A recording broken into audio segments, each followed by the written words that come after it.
Hello दोस्तों मेरा नाम कुलदीप है और हमारे चैनल का नाम बुद्धि प्रिया द नॉलेज बिस्टोवर है। पिछली वीडियो में हमने ये जाना था कि इकोनॉमिक्स क्या है और इकोनॉमिक्स क्यों आवश्यक है। आज उसी ज्ञान यात्रा को हम आगे लेकर चलते हैं और आज की वीडियो में हम इंट्रोडक्टरी माइक्रो इकोनॉमिक्स की चर्चा करेंगे।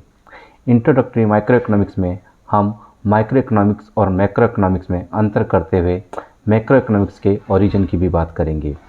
इसके बाद हम positive economics and normative economics की जानकारी लेंगे। इसके अलावा हम इकोनॉमी और इकोनॉमी की केंद्रीय समस्याओं की भी जानकारी लेंगे। तो चलिए अपनी ज्ञान यात्रा को आरंभ करते हैं। सबसे पहले हम माइक्रो इकोनॉमिक्स और मैक्रो इकोनॉमिक्स के बारे में जानते हैं। दोस्तों 1930 से पहले माइक्रो इकोनॉमिक्स और मैक्रो इकोनॉमिक्स में कोई अंतर नहीं था। 1930 से पहले केवल इकोनॉमिक शब्द ही प्रचलन में था। 1933 में पहली बार रेगनर फ्रिश ने माइक्रो और मैक्रो शब्द का प्रयोग किया और जे.एम. कीन्स ने मैक्रो इकोनॉमिक्स पर और बल दिया और अपनी पुस्तक a general theory of employment interest and money में मैक्रो इकोनॉमिक्स की आधारशिला रखी। इस पुस्तक का प्रकाशन 1936 में हुआ था। इस प्रकार इकोनॉमिक थ्योरी को दो भागों में बांटा गया, एक माइक्रो इकोनॉमिक्स थ्योरी, दो मैक्रो इकोनॉमिक्स थ्योरी। वास्तव में माइक्रो शब्द का उद्भव ग्रीक शब्द माइक्रोस से हुआ है, जिसका अर्थ स्मॉल होता है। हिंदी में इन्हें सूक्ष्म या वेष्टि भी कहा जाता है। इसी तरह मैक्रो शब्द की उत्पत्ति भी ग्रीक शब्द के मैक्रो शब्द से हुई है, जिसका अर्थ लार्ज होता है। हिंदी में इसे बड़ा या समष्टि भी कहा जाता है। माइक्रो इकोनॉमिक्स में इंडिविजुअल यूनिट्स का अध्ययन किया जाता है या व्यक्तिगत इकाइयों का अध्ययन किया जाता है, जबकि मैक्रो इकोनॉमिक्स में समग्र रूप या एग्रीगेटिव फॉर्म का अध्ययन किया जाता है।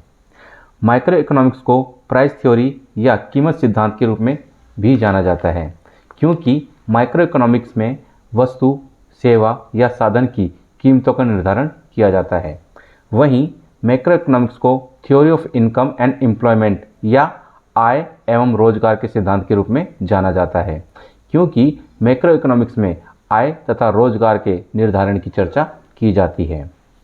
माइक्रो इकोनॉमिक्स में इकोनॉमी की केंद्रीय समस्याओं, क्या उत्पादन किया जाए, कैसे उत्पादन किया जाए तथा किसके लिए उत्पादन किया जाए या किन के लिए उत्पादन किया जाए को हल किया जाता है। जबकि मैक्रो इकोनॉमिक्स में इकोनॉमी की प्रमुख समस्याओं जैसे मौद्रिक समस्याएं, सामान्य बेरोजगारी की समस्या, कुल पूर्ति, कुल मांग आदि की समस्या को हल किया जाता है। यूँ तो माइक्रो इकोनॉमिक्स और मैक्रो इकोनॉमिक्स का क्षेत्र बहुत विस्तृत है, लेकिन फिर भी वीडियो में दिए गए चार्ट के माध्यम से इन्हें समझा जा सकता है। जैसे चार्ट 1 में माइक्रो इकोनॉमिक्स का प्रमुख रूप से 3 भागों में बांटा गया है। 1 product pricing, 2 factor pricing, 3 welfare economics. इसी तरह फैक्टर प्राइसिंग या थ्योरी ऑफ डिस्ट्रीब्यूशन। इसके अलावा प्रोडक्ट प्राइसिंग को मांग सिद्धांत और पूर्ति सिद्धांत 2 भागों में बांटा गया है। इसी तरह फैक्टर प्राइसिंग या थ्योरी ऑफ डिस्ट्रीब्यूशन में हम विभिन्न साधन या कारक की कीमत के विषय में जानने का प्रयास करते हैं। इसी तरह चार्ट 2 में मैक्रो इकोनॉमिक्स की विषय वस्तु को दर्शाया गया है। मैक्रो इकोनॉमिक्स को मुख्य रूप से 4 भागों में बांटा गया है। ये 4 भाग हैं। 1 आय तथा रोजगार का सिद्धांत, 2 सामान्य कीमत स्तर और मुद्रास्फीति का सिद्धांत, 3 आर्थिक समृद्धि का सिद्धांत, 4 वितरण का समग्र सिद्धांत। इसके अलावा आय तथा रोजगार के सिद्धांत को फिर से उपभोग फलन का सिद्धांत तथा निवेश का सिद्धांत के रूप में बांटा गया है। दोस्तों ये तो हमने माइक्रो इकोनॉमिक्स और मैक्रो इकोनॉमिक्स में अंतर यहाँ पे हमने देख लिया। चलिए अब थोड़ा सा पॉजिटिव इकोनॉमिक्स और नॉर्मेटिव इकोनॉमिक्स के विषय में भी जानें। पॉजिटिव इकोनॉमिक्स सामान्यतः व्हाट इट इज, क्या है से संबंधित है, जबकि नॉर्मेटिव इकोनॉमिक्स क्या होना चाहिए अर्थात व्हाट शुड बी से संबंधित है। पॉजिटिव इकोनॉमिक्स का उद्देश्य नियमों, सिद्धांतों में एकरूपता स्थापित करना है, जबकि नॉर्मेटिव इकोनॉमिक्स में आदर्शों को निर्धारित किया जाता है। नॉर्मेटिव इकोनॉमिक्स को आदर्शों का अर्थशास्त्र भी कहा जाता है। पॉजिटिव इकोनॉमिक्स में सभी संकल्पना, प्रोपोजिशन, सिद्धांत और नियम, लॉ आदि वैज्ञानिक तर्क पर आधारित होते हैं, जबकि नॉर्मेटिव इकोनॉमिक्स में कोई सिद्धांत, धारणा किसी भी वैज्ञानिक आधार पर आधारित नहीं होती है, बल्कि नॉर्मेटिव इकोनॉमिक्स में इनका आधार दर्शन, धार्मिक विश्वास, एथिक्स आदि होते हैं। कीमत निर्धारण, राष्ट्रीय आय तथा रोजगार का निर्धारण पॉजिटिव इकोनॉमिक्स के उदाहरण हैं। वहीं वेलफेयर इकोनॉमिक्स नॉर्मेटिव इकोनॉमिक्स का उदाहरण है। संक्षेप में, जहां पॉजिटिव इकोनॉमिक्स में लॉजिक, साइंटिफिक लॉ, प्रोपोजिशन आदि की चर्चा की जाती है, वहीं नॉर्मेटिव इकोनॉमिक्स में आदर्शों की बात करते हुए उचित मूल्यों को निर्धारित किया जाता है। तो चलिए अब इकोनॉमी और इकोनॉमी की केंद्रीय समस्याओं की भी जानकारी हम प्राप्त कर लेते हैं। सबसे पहले हम इकोनॉमी के बारे में जानेंगे। वास्तव में इकोनॉमी एक ऐसा सिस्टम है जिसमें लोगों को आजीविका प्राप्त होती है। प्रत्येक व्यक्ति जो आजीविका प्राप्त करता है किसी न किसी इकोनॉमिक यूनिट के अंदर कार्य कर रहा होता है, अर्थात देश के लोगों को अपनी आजीविका या लिविंग इकोनॉमिक यूनिट से प्राप्त होती है। अस्पताल, स्कूल, कोई भी प्रोडक्शन यूनिट जहां वस्तु और सेवा का उत्पादन होता है इकोनॉमिक यूनिट कहलाई जा सकते हैं या उनको इकोनॉमिक यूनिट कहा जाता है। किसी भी देश में इस प्रकार की इकोनॉमिक यूनिट्स काफ़ी संख्या में होती है। यदि इन समस्त इकोनॉमिक यूनिट्स को मिला दिया जाए तो हमें एक बड़ी यूनिट मिलती है जिसे हम इकोनॉमी का नाम दे सकते हैं। अर्थात इकोनॉमी सभी इकोनॉमिक यूनिट्स को मिलाकर बनी एक ऐसी व्यवस्था है जिससे व्यक्ति को आजीविका प्राप्त होती है। ऐसी इकोनॉमी के उदाहरण के रूप में हम Indian economy, American economy, China economy आदि की बात कर सकते हैं और करते हैं। इसी प्रकार प्रत्येक इकोनॉमी की कुछ केंद्रीय समस्याएं भी होती हैं। प्रमुख रूप से ये केंद्रीय समस्याएं 3 हैं और ये सभी समस्याएं चयन की समस्या से उत्पन्न होती हैं। ये 3 समस्याएं हैं। 1. व्हाट टू प्रोड्यूस, क्या उत्पादन किया जाए। 2. हाउ टू प्रोड्यूस, कैसे उत्पादन किया जाए। 3. फॉर होम टू प्रोड्यूस, उत्पादन किसके लिए या किन के लिए किया जाए।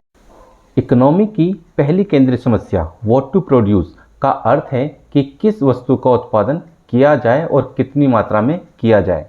वास्तव में यह एक चयन की समस्या है। यह समस्या संसाधनों की दुर्लभता या स्केर्सिटी ऑफ रिसोर्स के कारण उत्पन्न होती है। किसी भी देश को अपने सीमित संसाधनों का प्रयोग उस वस्तु के उत्पादन में करना होता है जिससे लोगों के जीवन स्तर में सुधार हो सके। अतः हर इकोनॉमी को यह निर्णय लेना होता है व्हाट टू प्रोड्यूस।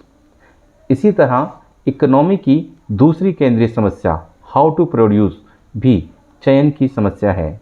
इस समस्या का अर्थ है कि उत्पादन की कौन सी तकनीक का प्रयोग किया जाए जिससे उत्पादन लागत कम हो और ज़्यादा उत्पादन हो सके। प्रत्येक इकोनॉमी को चुनाव करना पड़ता है कि वह लेबर इंटेंसिव तकनीक का प्रयोग करें या कैपिटल इंटेंसिव तकनीक का प्रयोग करें या फिर दोनों तकनीक के संयोग का प्रयोग करें। कोई भी इकोनॉमी अपने सीमित संसाधनों का प्रयोग इफिशिएंटली या कुशलतापूर्वक करना चाहती है, क्योंकि यदि दुर्लभ संसाधनों या स्केर्स रिसोर्स का प्रयोग इनएफिशिएंटली या अकुशल तरीके से किया गया तो उत्पादन की मात्रा और गुणवत्ता दोनों ही कम हो जाएगी और इसका असर लोगों के जीवन स्तर पर भी होगा। अतः कोई भी इकोनॉमी उस तकनीक का प्रयोग करती है जिसके प्रयोग में इकोनॉमी कुशल या एफिशिएंट होती है। इसी तरह इकोनॉमी की तीसरी समस्या फॉर होम टू प्रोड्यूस भी चयन या चॉइस की समस्या है। कोई भी इकोनॉमी अपने सीमित संसाधनों का प्रयोग करके सभी लोगों या वर्गों की आवश्यकताओं को संतुष्ट नहीं कर सकती है। अतः प्रत्येक इकोनॉमी को यह निर्णय लेना होता है कि उत्पादन किन के लिए किया जाए या किस वर्ग के लिए किया जाए, अर्थात उत्पादन के उपभोग में किस वर्ग का कितना हिस्सा होगा, यह निर्णय इकोनॉमी को लेना होता है। चूँकि समाज का प्रत्येक वर्ग उत्पादन में ज़्यादा हिस्सा चाहता है, अतः इकोनॉमिक्स में ये सबसे बर्निंग टॉपिक है। लेकिन फिर भी इस बर्निंग टॉपिक के होने के बावजूद भी प्रत्येक इकोनॉमी को यह केंद्रीय समस्या भी हल करनी ही होती है। दोस्तों, उम्मीद है आपको ये वीडियो भी पसंद आया होगा। अगर आपको यह वीडियो पसंद आया हो तो हमारे चैनल को सब्सक्राइब करें, शेयर करें और लाइक करें।